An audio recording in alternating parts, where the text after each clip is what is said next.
Welcome to the Cities of Migration Learning Exchange, where we like to say we bring international perspectives together for learning and discussion, peer-to-peer, city-to-city, and globally, with no carbon footprint. Cities of Migration shares stories about cities that are animated by the energy and opportunity that immigration brings. Our webinar series connects practitioners, experts, and local leaders in cities around the world so they can exchange good practice and practical ideas about one of the most important challenges and opportunities facing cities today: how to build welcoming, inclusive communities where immigrant, newcomer, and longtime resident can live together, work together, and prosper. Like all good ideas at Cities of Migration travel. These brilliant, practical solutions for better immigrant integration and more inclusive, welcoming communities are ready to be replicated, adapted, and shared. So during today's session, we invite you to ask questions, to make connections, and we hope that you'll take some new ideas home with you. Today's webinar convenes two different models that address the sanctuary city in the context of welcoming newcomers from Toronto and New York. And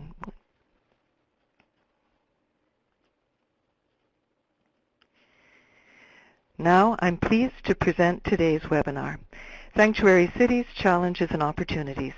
Today's webinar will explore policies and programs in Toronto and New York that address the challenge of growing populations sans papier. That is, people who for whatever reason lack formal documentation and as such face barriers to services as essential as emergency services and as ordinary as schoolrooms and swimming pools. So what can cities do? Well, quite a lot, it seems. With formal and informal networks spreading across the UK, Europe, the US, and now Canada, the sanctuary city movement is growing. In some jurisdictions, this means formal policies that protect irregular migrants from prosecution. In others, it enshrines our right to the city and ensures access to public services, whatever your status. Elsewhere, it might just be a public awareness strategy to promote a more welcoming culture.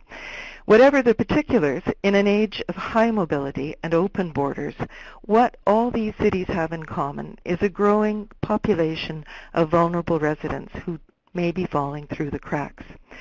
To help us understand the challenges and opportunities of providing services to all city residents, whether as a sanctuary city or as a welcoming community, to understand better what works and what doesn't, we are delighted to have with us today our experts from Toronto and New York, two of the most diverse cities in the world.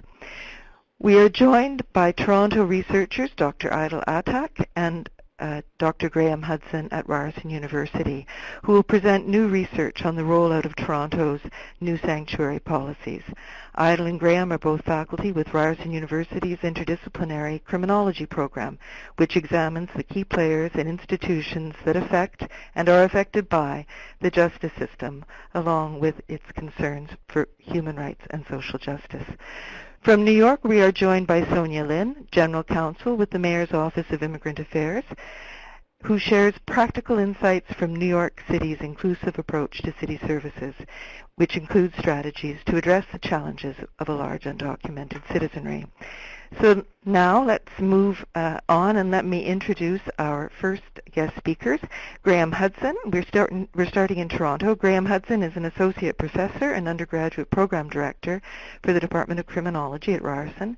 He teaches and researches in the areas of irregular migration, the criminalization of migration, national security, and human rights. His colleague Idil Atak is assistant professor in the Department of Criminology and the president of the Canadian Association for Refugee and Forced Migration Studies. Welcome, Graham and Idil. The podium is yours. Very much, Kim. We're very pleased to be part of the webinar. I thought we would start just by giving some brief overview of some of the statistics relating to the City of Toronto and to Canada generally. So Canada is a geographically large country with a moderate to small population, relatively speaking, 35.16 million residents. Of that population, just over 20% is foreign-born, which is about 1 in 5 foreign-born Every year we accept 250,000 new immigrants. That number fluctuates a little bit but remains mostly constant. The City of Toronto has a population of 2.6 million residents. The Greater Toronto Area has 6.5 million residents. You'll see that the proportion of foreign-born within Toronto is relatively higher than the proportion in Canada at large, at 50% foreign-born and a 49% visible minority. Toronto is home to 30% of Canada's new immigrants, which is among the highest in the country. There are over 140 languages spoken. 30% speak a language other than English or French at home. This here is just a map of the City of Toronto, which you'll see has various regions, quite a large size. I also thank you, Kim, for the opportunity. So in Canada, there is no official government estimate of the numbers of undocumented migrants. Estimates vary between 35,000 to 500,000. Vancouver, Montreal, and Toronto are believed to have the highest number of undocumented migrants, and we believe that nearly 50% of this population reside in Toronto alone. And the vast majority of undocumented migrants are overstayers. They initially entered through unauthorized legal channels, and they overstay. Clandestine entry is comparably low in numbers. It involves apprehensions of those who attempt to cross an international border without authorization or proper documentation. The third most important group are rejected asylum seekers who do not return, are not removed, or who are undeportable, for example, because their country of origin is unsafe. Finally, harsher border controls and tougher asylum policies are also likely to increase numbers of undocumented migrants. A typical example of this in Canada is the so-called 4x4 rule for temporary foreign workers. So the challenges that this raises are pretty high. The research shows that the majority of undocumented migrants reside in Toronto, though we have no official numbers, that's the sense. And so to understand how sanctuary city policy does and doesn't work in Toronto, it's important to understand how the city operates. First thing to note is it's a very, very large corporation with about 60,000 municipal employees, 33,000 public service workers. A wide range of agencies, boards, commissions, divisions, corporations, and bodies associated with governance in Toronto. In terms of the organizational division of the city, there are three main clusters grouped and presided over by the city manager and ultimately city council and the mayor. The quote-unquote citizen-focused services, which is a bit of a misnomer for reasons we'll get to shortly, focus on the sorts of services that undocumented migrants tend to lean on the most. So these would include the following services: public health, shelters, employment, children's services, housing, parks, forestry, and recreation, as well as libraries. Services that are not included in here but that are relevant would include policing, as well as the Toronto District School Board. So, in February 2013, Toronto has become the first Canadian sanctuary city. So this is a formal policy that allows cities' undocumented migrants to access most municipal services without, first of all, being asked for proof of immigration status, and secondly, without having personal information provided. It involves an access without fear policy, without fear of being turned over to border enforcement officers for detention and deportation. In 2014, the city reaffirmed its commitment to improving accessibility to programs and services in city-funded agencies. The policy is now officially entitled Access TO, and civil society organizations have been very active in supporting the policy and its wider implementation. Access TO has been institutionalized at policy and managerial level rather successfully, despite the lack of funding. A working group was formed and it comprises 21 key city divisions, agencies, and corporations. Access TO includes awareness raising, staff training, community outreach programs. However, there are some major problems with the implementation of the policy. At the frontline level, service providers are not always aware of the policy. Their staff is not properly trained, not able to provide adequate information. Undocumented migrants are facing sometimes discrimination and hostility. Therefore, the implementation of Access TO has not been consistent. It is far from being perfect. There are several causes that explain these problems, and some of them are directly related to the fact that undocumented migrants are socially, legally, and economically marginalized. They are not always aware of their rights. They may experience language barriers, isolation, sometimes trauma, fear, and mistrust of official authorities. Some of the problems that explain the gap between the policy and the practice are systemic. Underfunding of the policy, especially staff training, is one of them, and the same goes for awareness-raising initiatives. The organizational culture may explain the discrimination against undocumented migrants. A huge problem is the fact that Toronto Police Service generally do not comply with the policy. This despite the fact that TPS has an access without fear policy since 2006. Accordingly, police officers will not ask victims and witnesses of a crime for their immigration status unless there are bona fide reasons to do so. These reasons are strictly defined. For instance, if police learn that a warrant exists for a person based on status. But a report published by No One is Illegal in 2015 based on access to information requests shows that TPS reported more than 3,000 people to Canada Border Services Agency between November 2014 and June 2015. So the TPS doesn't comply with the policy, and this is counterproductive as it further erodes undocumented migrants' trust and make our city less safe. Other issues relate to problems that would be common, I think, in any city and with any policy, and that's the problem of service integration or disintegration. So through our study, we've been interviewing city officials, and we've noticed a great deal of collaboration, coordination, and communication at the policy level across divisions, so public health, for example, as well as shelters or housing or employment services at the policy level communicate well with each other through the working group on Access TO, as well as very strong vertical coordination within each division where a city director or manager will communicate Access TO policy within the rank and file of a particular division. But there's lack of horizontal frontline communication across the city divisions, and so this can really enhance the points of contact that an undocumented migrant will have to have with the city, and that will exacerbate some of the problems that we've noticed in terms of the audit. So, for example, if there are issues of language barriers, fear, or discrimination, then multiplying the points of contact with the government will multiply the chance of there being a problem. So we've listed some areas where service integration might be improved. One would be health, employment, and housing, social determinants of health. We'd be happy to talk a little bit about that as well. Recreation, health, shelters, and policing, just to kind of carry on Idil's point about victims. You can see how lack of access or coordination in each of these divisions can enhance the difficulty that a victim, say, of domestic violence would have in seeking help.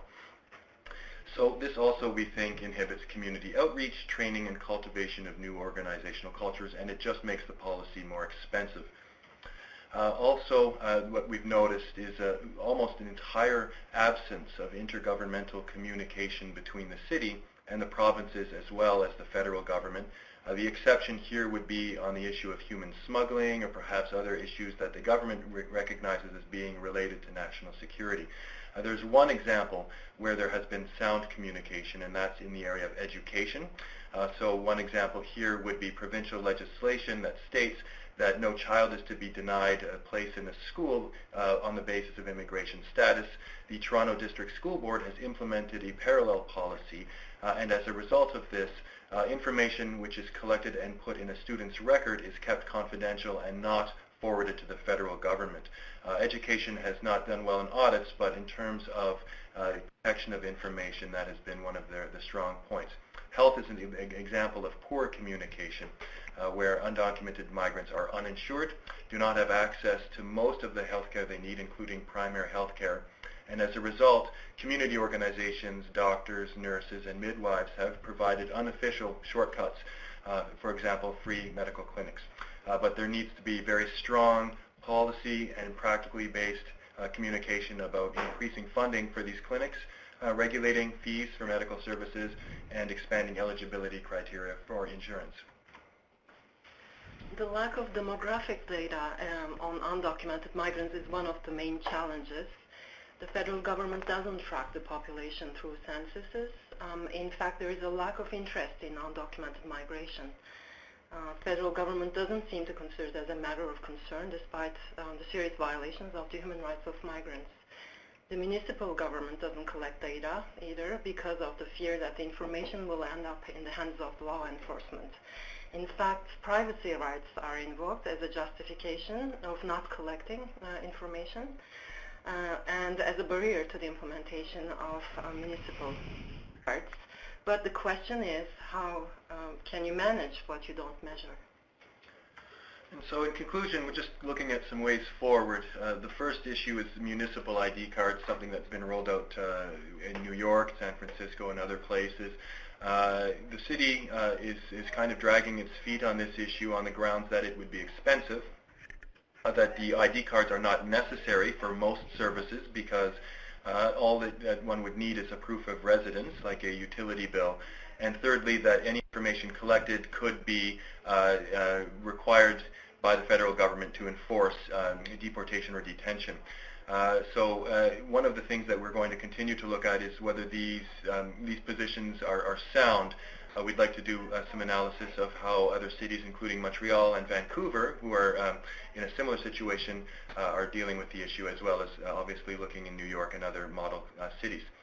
We do think that the case of the Toronto District School Board is a sound example of how information can be collected and kept confidential. Regularization is another way forward that needs to be explored. This is possible where the undocumented migrants can be given paths to citizenship or status. It's unlikely, even with a change in government, because the numbers are unknown and politically it doesn't seem to be on the horizon. But now is a very, very good time for activists and advocates to start to press on this issue. It's happened routinely over the past 30 years in smaller cases, but it's something that is worth looking into. And finally, I think the biggest issue is sanctuary province. Unlike cities in the U.S., cities in Canada have very limited authority to define eligibility for most of the core services undocumented migrants need. This would include health, social assistance, housing, employment, and labor rights. There needs to be a kind of a policy communication between the city and the province on this issue, and legislation would also be useful, especially as regards policing. Legislation that would prohibit police from asking or telling about immigration status to federal authorities would be most welcome. Thank you.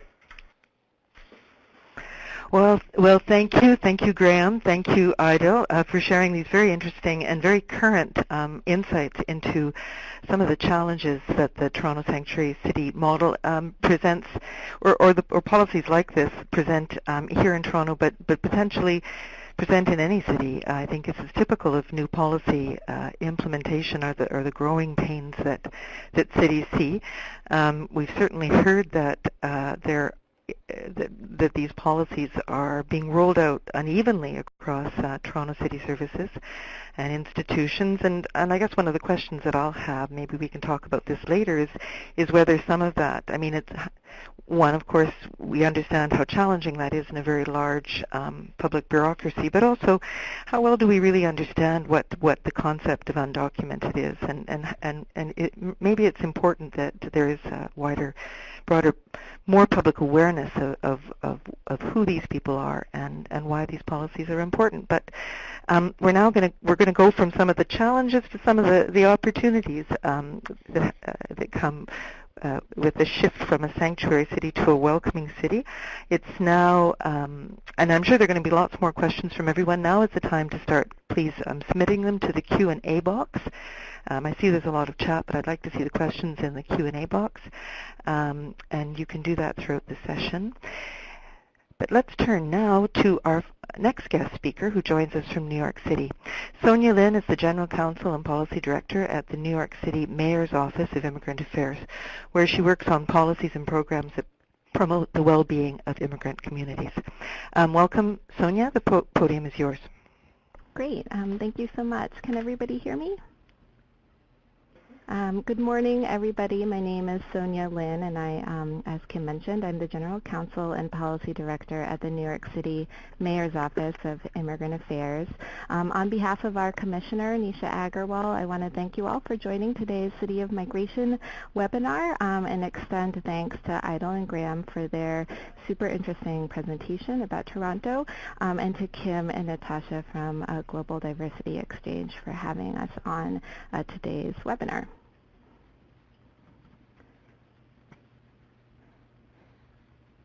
I want to give a few words of introduction about MOIA. The Mayor's Office of Immigrant Affairs in New York City has a broad but straightforward mission. We promote the well-being of immigrant communities in New York City. The office's evolution and growth corresponds to increasing recognition about the importance of this mission, both locally and nationally. New York's first Office of Immigrant Affairs was actually created in 1984 as a subdepartment within the Department of City Planning. In 1990, the office was moved into the Mayor's Office and became MOIA. And then in 2001, MOIA was incorporated into the city charter by voter referendum, with New Yorkers recognizing that the well-being and safety of the city is very much interconnected with immigrant integration and access to services. Our mandate is really a central one in the City of Immigrants. New York City is the most diverse city in America, with immigrants in sizable numbers from all over the world, North America, South and Central America, Asia, the Caribbean, Africa, and Europe. A few fun facts. There are more Dominicans in New York City than in any other city in the world other than Santo Domingo. And there are more people of West Indian ancestry who live in New York City than any other city outside of the West Indies. Altogether, nearly 40% of New Yorkers, about 3 million people, are foreign-born, and together about 60% of New Yorkers are immigrants or the children of immigrants. In addition, almost half of New Yorkers speak a language other than English, and there are over 200 languages spoken in our city. This multilingual, multicultural mosaic is really a huge asset for us and for our city. And at the same time, it presents challenges for local government. For example, approximately 23% of all New York City residents, or about 1.8 million New Yorkers, have a limited ability to speak, read, write, or understand English. Additionally, while the majority of foreign-born residents in New York City are now naturalized U.S. citizens, there are also about 1 million lawful permanent residents, sometimes referred to as green card holders, and others who have some kind of authorized immigration status. And we have a substantial undocumented population, estimated to be about 500,000 people. And generally, undocumented New Yorkers, though they may not have authorized immigration status under federal immigration law, have extensive ties to their neighborhoods and communities, consider the city to be their home, but they do face additional barriers and hurdles.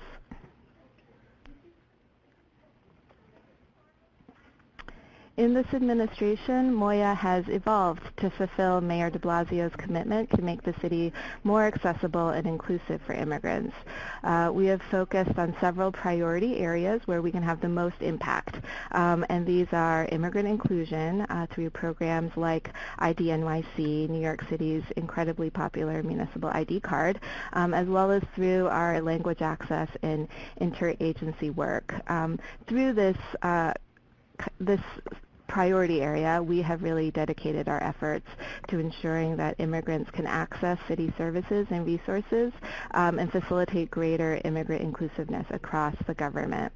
This work really recognizes that we in government are responsible and accountable to all New Yorkers, and that we must have coordinated strategies to enhance the economic, civic, and social integration of immigrant New Yorkers. A second priority for us is promoting access to justice for immigrant New Yorkers, with the goal of facilitating access to high-quality immigration legal services as a means of addressing income inequality and empowering low-income communities. Third, we advocate for reforms at all levels of government to address inequities that impact New York's immigrant communities, and a lot of this work is done in coalition with our counterparts in cities across the United States.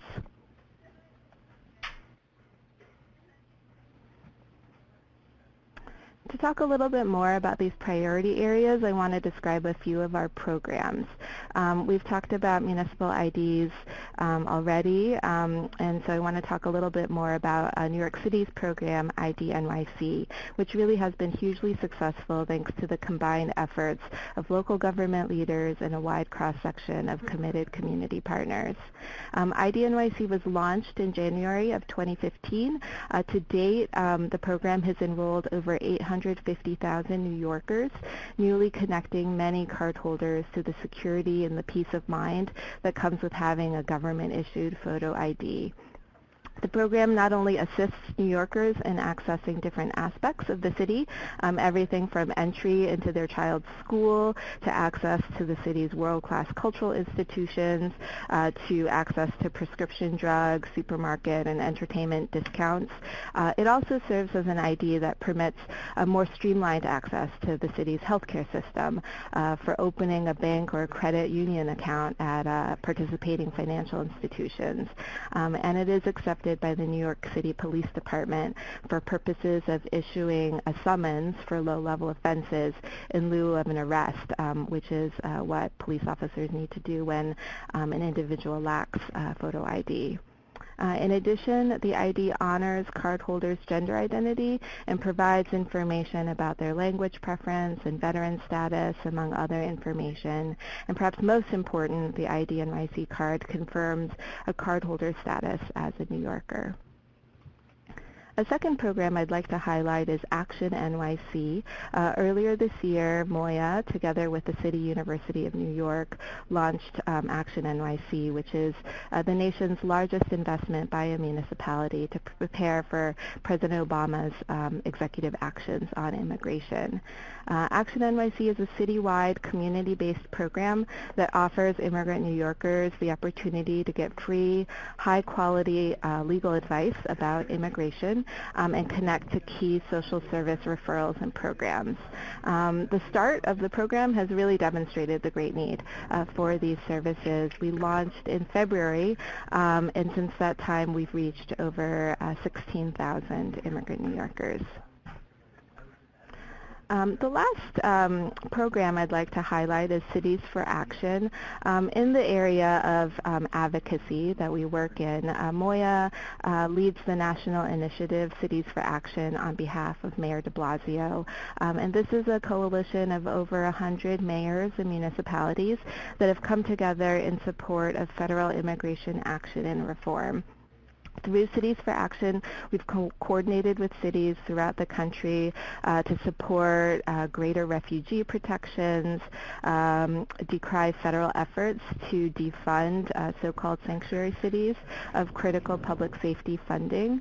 And earlier this month, Cities for Action spearheaded the filing of a Supreme Court amicus brief in a big case here in the United States versus Texas, where we urged the Supreme Court to overturn a lower court's decision and allow President Obama's executive actions on immigration to move forward and provide temporary relief for millions of undocumented immigrants and their families.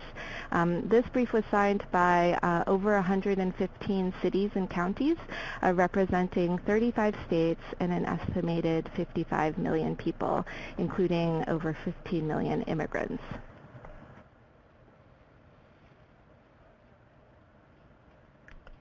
Of course, MOIA in New York City is definitely not the only city agency or government entity that promotes immigrant inclusion and integration. Critical immigrant services are provided across the administration, and we at MOIA work very closely with our sister agencies to facilitate immigrant access and inclusion in all of the government's work. The city has citywide policies on language access and confidentiality that are really important for supporting this effort.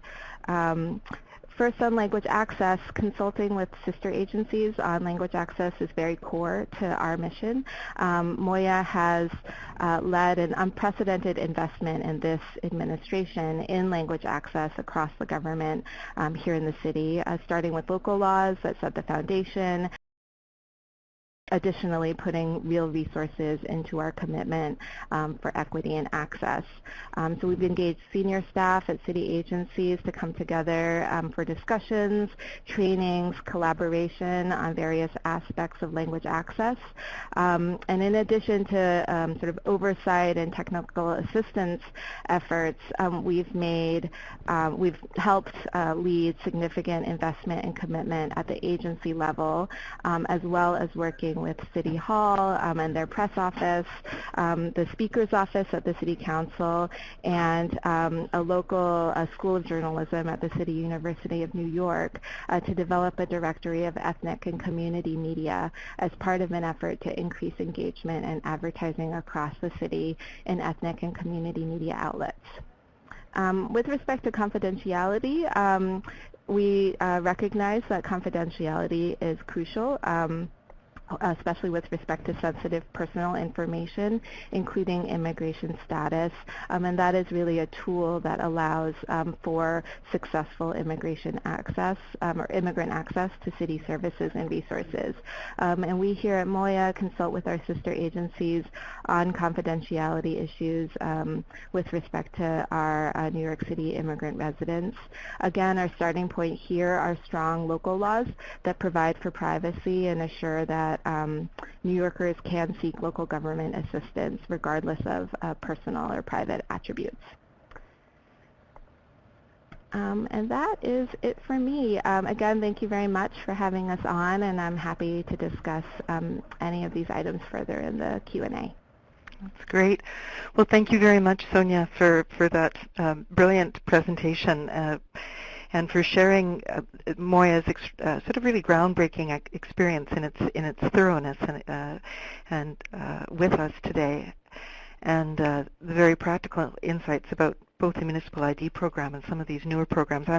I'm particularly interested in the way the MOIA has been developing programs that both address the more shorter-term needs of undocumented people with things like the municipal ID, while really thinking ahead to the longer-term objectives, which is to promote legality across the system, promoting citizenship, etc., making people aware, not just local residents, but immigrants themselves aware of their rights. It's a great inspiration to us here in our, more or less, our startup situation, the great news being, of course, that Toronto's starting up in a culture that does embrace diversity and will, I'm sure, come to embrace these issues as it understands the challenges of implementation.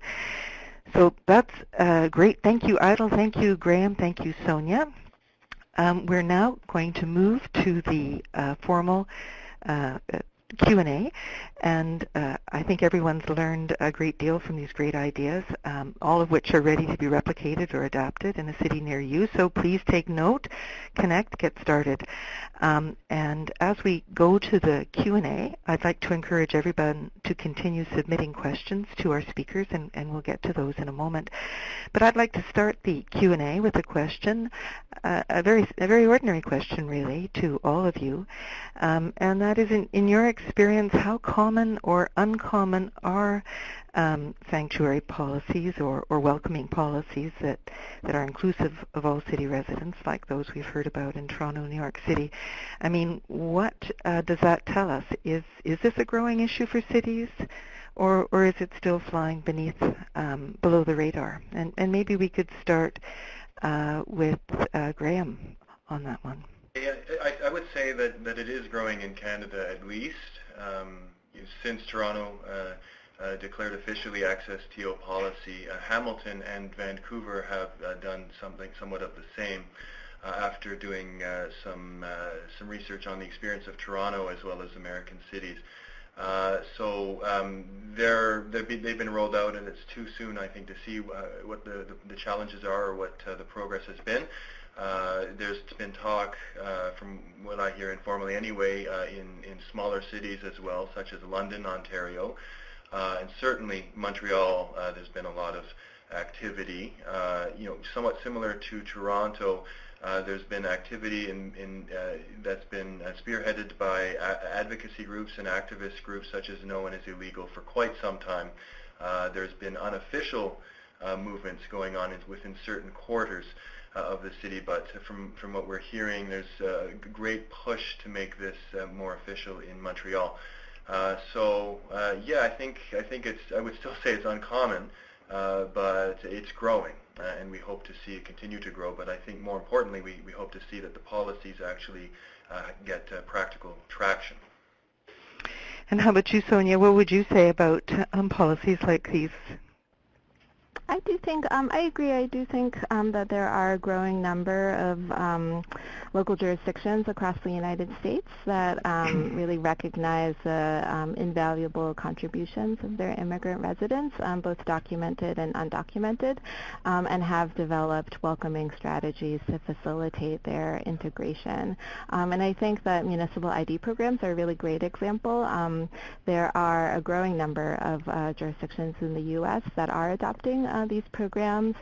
Most recently, Detroit in Michigan and Cincinnati in Ohio have approved these municipal ID program, joining New York City, of course, a number of cities in New Jersey, including Newark, New Jersey, and some of the earliest cities that have adopted such programs like New Haven and San Francisco. Oh, that's great. It's very interesting.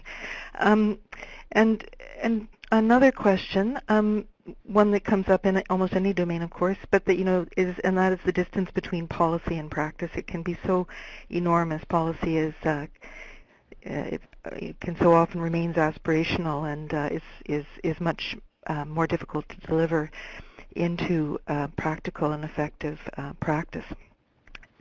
Clearly, we're seeing New York has had great success in this area. Toronto's had tremendous success in other dimensions of its immigrant integration policies.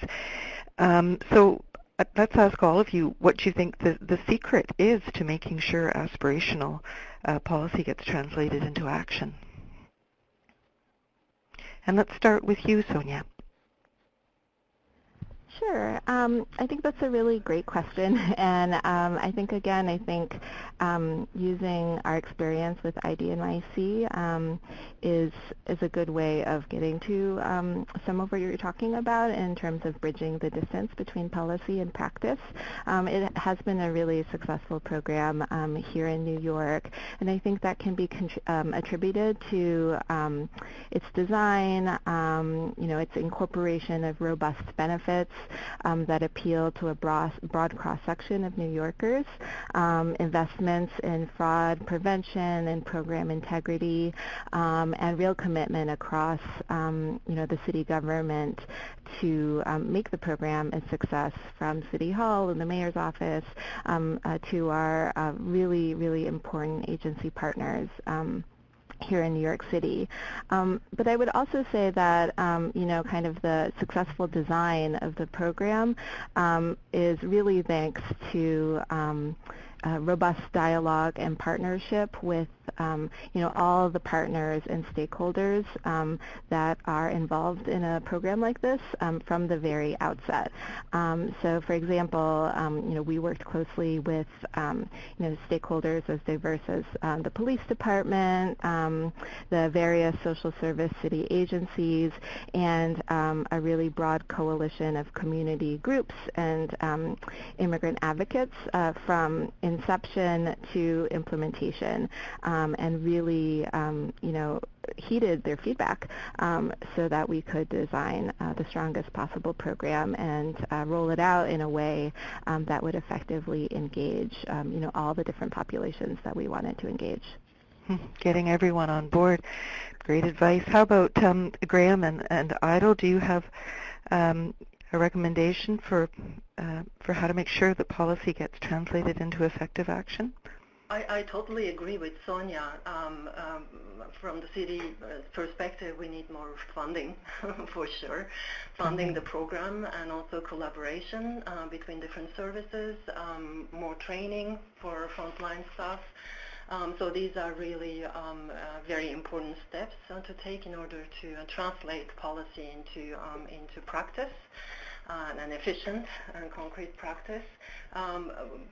So for us researchers, also I think we need more funding. We need to know more about undocumented migration and what are the challenges faced by undocumented migrants and who are these undocumented migrants who are living in our neighborhoods. So the research is important in terms of challenging the stereotypes. For example, the stereotype regarding undocumented migrants as criminals or abusers of the system.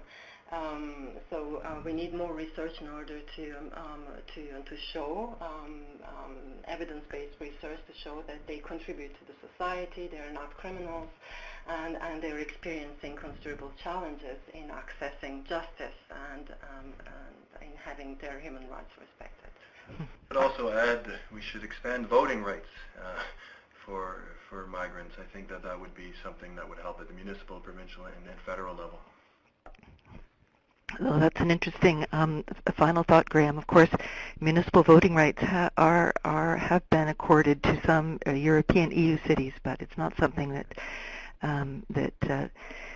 we've done here, and in a much more restrictive governance environment. But with as large a population as non-citizens as we have, that's a very important idea. And I do really welcome this idea that we need to use research to challenge stereotypes. Excellent, Counsel. And I think programs probably like these well-articulated programs like Sonia, you've been describing, are documenting everything as you go and are going to help us address some of those stereotypes. I have another question before we turn it to the public, and that is about political will and public trust. They often go hand in hand. And so what advice, and we'll make this quick, but what advice do you have for making sure the public, as well as the local leaders, get behind programs like Access Toronto and the ID, New York City ID? And Sonia, maybe we can go back to you. Sure. I think kind of this question of public support, public trust for a program like Municipal ID really touches on two related but separate components of program implementation. One is really, as I mentioned before, the importance of community partnerships and community engagement. And I think in kind of rolling out a program like a Municipal ID program, both outreach to immigrant communities and other target populations in a city is important. Having a very effective outreach strategy where kind of leaders in different communities are engaged, they understand the program, they support the program, and they can help connect their constituencies to the program and to the benefits that the program brings is very important. And that kind of on-the-ground strategy very much complements public marketing strategies that can be very effective for kind of broader recognition and awareness. And so that's definitely something that we did here in New York with the Municipal ID program, where we have a team of organizers that really has gotten to know community leaders throughout the city in different immigrant-dense neighborhoods, as well as a marketing campaign that has been multilingual Idil that has used kind of outlets in ethnic and community media, as well as kind of transit advertising and other large-scale advertising to spread general awareness. And the one other thing I would just say about sort of trust and public support is kind of underscoring the importance of confidentiality and program security as really important components for building trust. Residents who apply for a card like ID NYC need to have assurance that their data is secure and it will be kept confidential, especially vulnerable residents like undocumented immigrants. And at the same time, kind of program partners, including government agencies and private entities, also want to have trust that the program is secure and fraud resistant, and that is an important element for ensuring that the card is kind of widely accepted and therefore useful to cardholders. Okay, that's great. Would you like to add to that, Graham, or Idil? I think we would agree with that, and it relates also to the second question of there being a collaboration amongst all of the major stakeholders.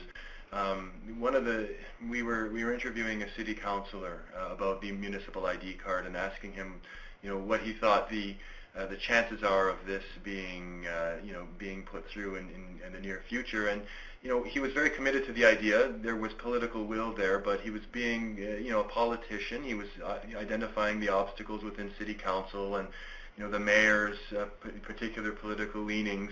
And he gave us advice, that you've got to kind of go out into the residences, into the streets. You've got to bring this issue to organizations, faith-based institutions, community centers, and build up from the ground up political awareness within the community, and bring that back to him, and he could work with that within city council. So there's this fine line between advocacy and activism. If we had a secret kind of key to how to make all of this work, that would be great. But all we can say is that it just takes a lot of hard work at the grassroots level.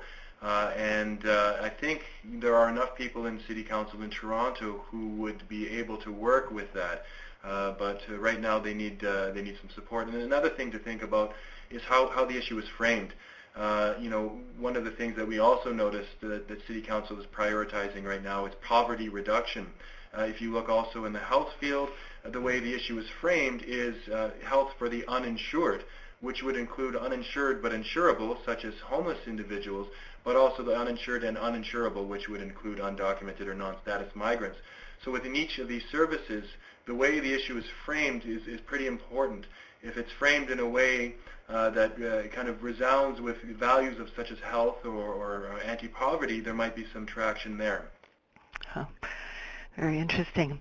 I've got a lot of questions are coming in from the public, so I'm going to shoot a couple of technical questions to you that require, some of which just need a very short answer, because we'd like to get to as many questions as we can.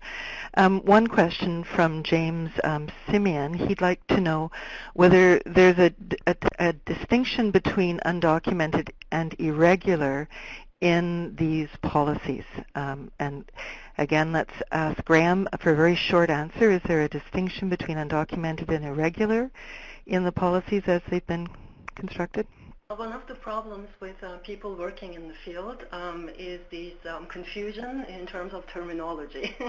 So undocumented or irregular or illegal or sans-papier, as you mentioned it, Kim, mean the same thing for us, but we chose to use undocumented migrants for our research. Okay. And Sonia, is there a distinction of any kind between those two concepts? I think similarly, I think they're similar enough from our perspective. Immigration law, I think, as is the case in Canada, is a federal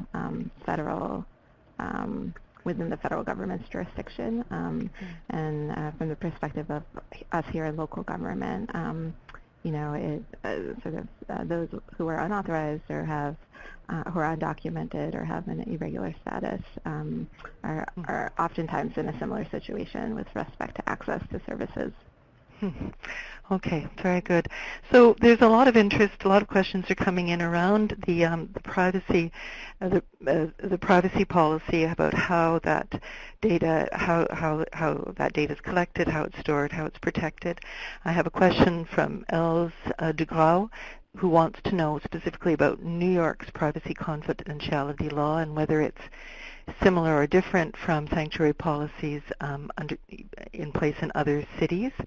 And I think the question, can you tell us about the evolution of the policy in New York City, is really maybe some tips about for how anyone implementing programs like this might think about going about the privacy issue. And then, of course, there's a question from Katerina Moravec again on about the collection of data and how it's being used. So, Sonia, can I ask you to respond to those? Sure. So I'll respond to the question about New York City's confidentiality policy.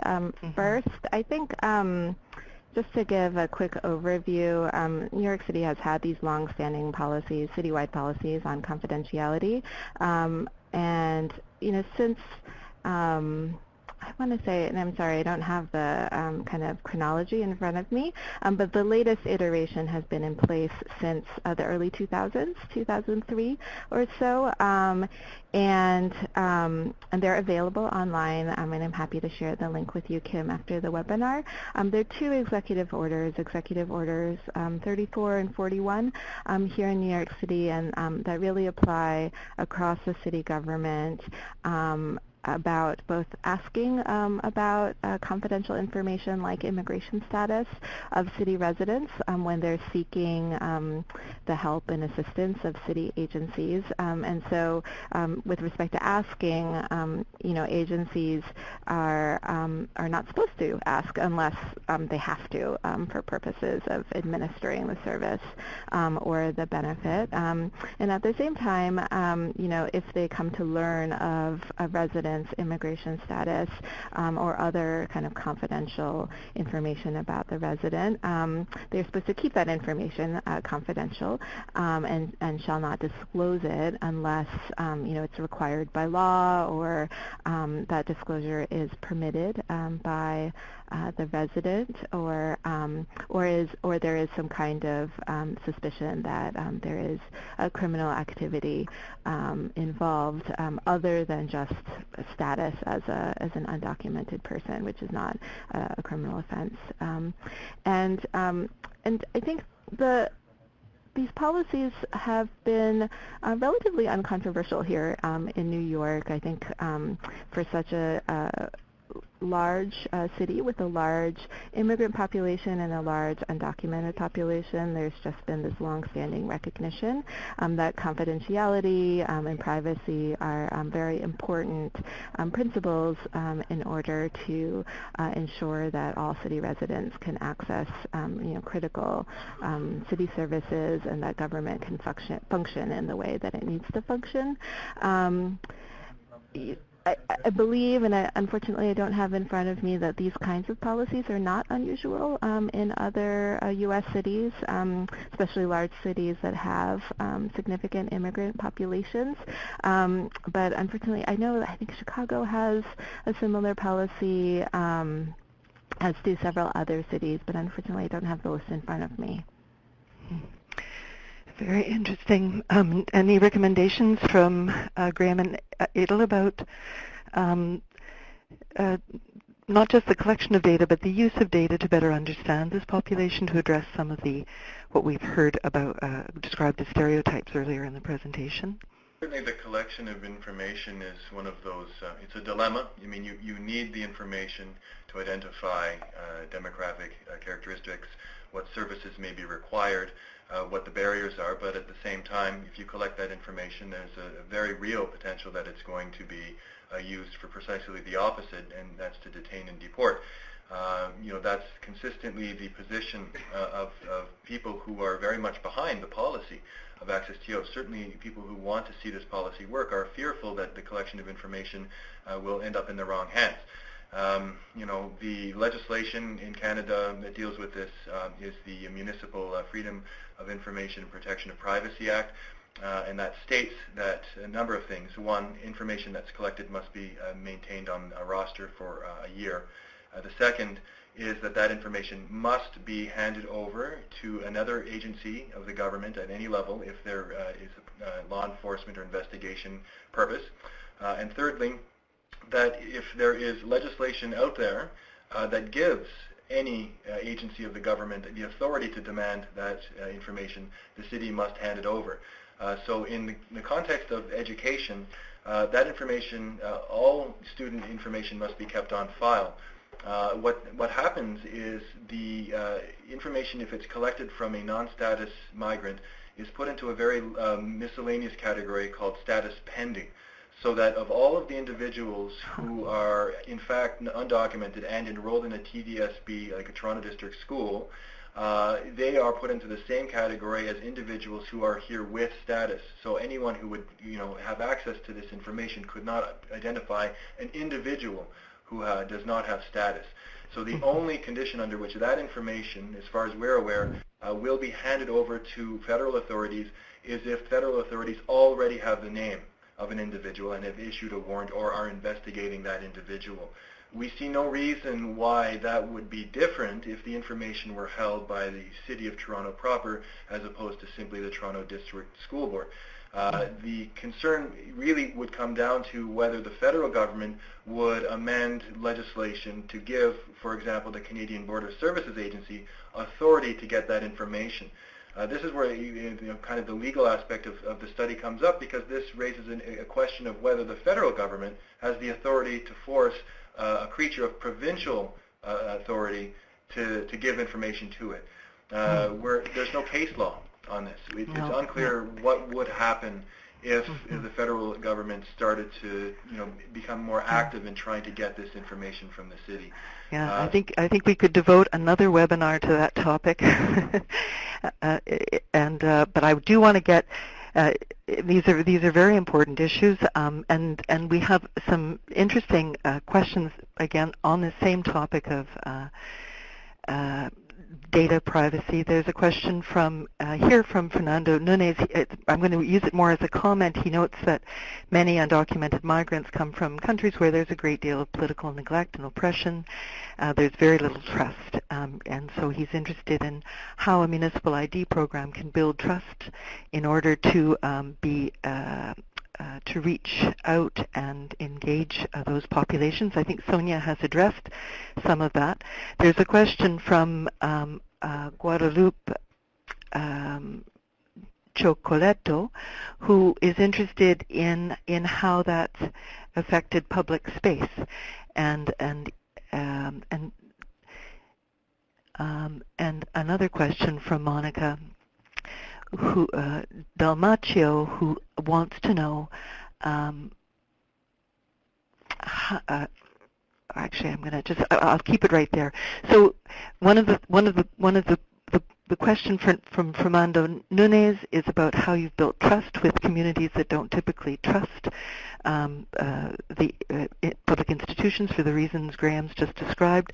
And then a question from Guadalupe, who specifically wants to know whether programs like the New York City ID have made a difference, and whether you are engaging people, those populations more effectively. So Sonia, can you answer those questions? I think these are really great questions, and I really want to thank folks for submitting them, because I think they're really right on. And I think, I mentioned earlier that really effective outreach strategies are critical for building trust with, communities, especially immigrant communities. And as Fernando noted, immigrants may come to New York from places where government and politics is very different, and may not have the best perceptions of government, and we're aware of that. And I think our outreach strategies where we have organizers who get to know neighborhoods and community leaders very well, build relationships with those communities, build relationships of trust with those communities, and then partner with community leaders to share more information with community members about city programs like IDNYC and others. We found that method of outreach is very important in order to bridge gaps between immigrant communities and government and build that trust that we know we need to build. And then kind of going to this, I guess I have two more points. I hope I don't talk too long. Going back to the sort of data question and privacy and confidentiality, with respect to the IDNYC program, that's something that we really were very careful about and, spent a lot of time and attention to really get right, to make sure that the privacy of applicants and cardholders is very strongly protected, and that disclosure of confidential information would only happen when absolutely legally required. For those who would like more information about it, we actually have a good Q&A on the IDNYC website, which I think details a little bit more about the legal and administrative and data security framework that we set up in order to strike that right balance on privacy and confidentiality. And then the last point I would make in terms of the impact on urban spaces and public spaces for IDNYC, as well as for our other programs, our Community Legal Service Program, Action NYC, and we've really made a concerted effort to bring those programs out into the communities, to the places where community members are. There are enrollment sites for the IDNYC programs at public libraries throughout the city, and we've also partnered with the libraries as trusted public sites to do a lot of our legal service programming work as well. Very good. We have all sorts of questions. We have fascinating research questions about the impact of these policies on gender-based violence, on their economic impacts, on their impact on host communities. But we do have to end, unfortunately. So I am going to end with a question I generally like to ask all of our presenters in these Cities of Migration learning exchange questions, because it's such an important question. And this one comes from Gladys Tiffany, and she says, our small city has a sanctuary city policy proposed by the mayor, but little work about providing services has been initiated. Where would a small city like us begin? It's such a great question. How about we take this first to Graham and Idil about, based on their observations here in Toronto. Where do you begin? If you want to get it right, where do you start? I have no magical solution, unfortunately. I would say in one of the questions it is mentioned that this population is invisible. It is the case in Toronto, and I'm sure it is the case in other cities as well. So we have to think about how to make these population more visible, how to make that they come forward and voice their concerns, and how to make sure that they can access their the rights, for example, the charter rights they are entitled to. One of the problems that we have in Toronto is the role of the Toronto Police Service, for example, which is extremely important, pivotal in terms of building the trust between citizens, between undocumented migrants and the police and other authorities. So I would say building this trust is important. It would be a good point of start. Great. And Graham, do you have one tip, one recommendation to make? I think I agree with that, and I just think work and facilitate the work of the community organizations and civil society. It's great for a city as a government to do work, but it needs to facilitate and use the experience of community organizations and have very, very good network going on there. Oh, that's great. And for you, Sonia, what is your recommendation for this small city that's just getting started? I guess my recommendation is, reach out to your fellow cities. I think, we here in New York are always really happy to speak with our counterparts across the country, our counterparts at MOYAs throughout the country, although we are a very large city, we are happy to share whatever we can that may be of use, and also kind of connect, our sister Moyas to each other, and we're always really happy to hear from other government leaders. That's great. Thank you very much. And we are now at the end of our Q&A. And I would like to close by asking our presenters just a couple of very short questions. One word will do, or a simple phrase. For Graham and Idil, having listened to the experience of New York City and the Mayor's Office of Immigrant Affairs, can you name one practical step that the city might take from New York to address some of the issues you've identified for Toronto, here in Toronto? Funding. Funding. I would say ID cards, municipal ID cards. Right. And getting some idea of what that costs. Is there a number for what that costs, Sonia? It was one of the questions that came in. We didn't get to it. Fortunately, I don't have a number. Yeah, but maybe we can do some follow-up on that. But so funding and the municipal ID card from Graham and Idil. And for you, Sonia, if there was one thing that you as a city with a long experience in this area, is there one recommendation that you'd make specifically for Toronto about how to move its policies forward?